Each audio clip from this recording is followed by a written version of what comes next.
So a lot of people wonder, like, what's the difference between having a shellacked wood versus a non-shellacked wood from a warmth perspective. So I'm going to show you real quick.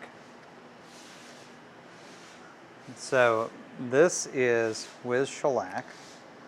You see we've got nice red coloration in there. Wood's a little bit darker, things like that. And then this is without shellac. And you can see way lighter, exact same wood. And this will look the same as that does, at least on the outside, when we're done with everything. But yeah, you can really tell that difference. It's pretty spectacular. So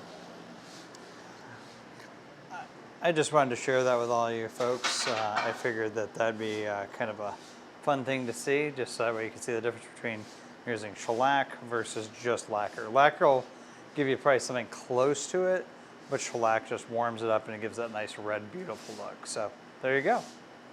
Hope you enjoy that tip.